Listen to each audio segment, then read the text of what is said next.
আবারও ভয়ানক বন্যা পরিস্থিতির মুখে পড়েছে বাংলাদেশ। খুলে দেওয়া হয়েছে ত্রিপুরা রাজ্যের বাঁধ, যার ফলে হু হু করে পানি ঢুকছে দেশের কয়েকটি জেলাতে। এই মুহূর্তে বন্যার পরিস্থিতি একেবারে নিয়ন্ত্রণে নেই বলেই মনে করছে বিশেষজ্ঞরা। সিলেট, ফেনী সহ আরও বেশ কয়েকটি জেলায় ভয়ানক বন্যার আশঙ্কা দেখা দিয়েছে, যা আবারও চরম এক বিপর্যয় পরিস্থিতি তৈরি করতে পারে বাংলাদেশে। আমাদের ঘরে থাকতে পারতেছি না আমরা পানির কারণে। আমরা খুব অসহায় হয়ে গেছি। আমাদের সামনে ব্যবসা প্রতিষ্ঠান ঘরদুয়ার লই খুব অসহায় আছে। আমাদের ঘরে অনেক পানি। এখন সরকার বিরোধী আন্দোলনে যেখানে ক্ষতির সম্মুখীন হলো দেশের সর্বস্তরের অবকাঠামো, সেখানে বন্যা পরিস্থিতি নিয়ন্ত্রণের বাইরে চলে গেলে চরম একটা বিপর্যয় নেমে আসতে পারে বলেও মনে করছেন বিশেষজ্ঞরা। মনে করিয়ে দেয় 2022 সালে সিলেটে সেই ভয়াবহ বন্যা পরিস্থিতি। কিন্তু ভারত থেকে এবারের বাঁধ যদি বন্ধ না করা হয়, তবে যে তলিয়ে মরবে গোটা বাংলাদেশ তাতে কোনো সন্দেহ নেই।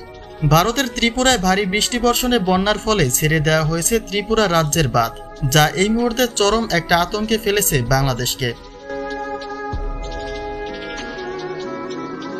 ভারতের ত্রিপুরায় টানা বৃষ্টিতে বন্যার সৃষ্টি হলে সেখানকার কর্তৃপক্ষ বাঁধ ছেড়ে দিয়েছেন বলেই হুমকির মুখে পড়েছে বাংলাদেশ।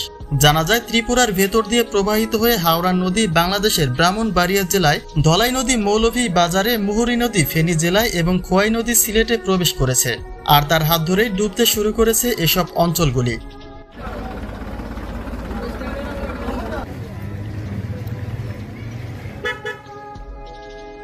এদিকে ত্রিপুরায় ভারী বৃষ্টির ফলে বন্যা নিয়ন্ত্রণে বাঁধ ছেড়ে দেওয়াকে একটা ইস্যু বলেও মনে করছে অনেকে।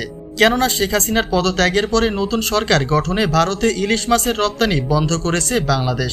মুজিব কন্যার মতো করে ভারত সরকারের সঙ্গে যে এতটা সহজলভ্য হবেন না ডাক্তার ইউনূস, সেটা তো বলার অপেক্ষাই থাকে না। যে কারণে বন্যা পরিস্থিতির বাঁধ ছেড়ে দেওয়া এই বিষয়টিকে একটা ইস্যু বলেও মনে করছে অনেকে।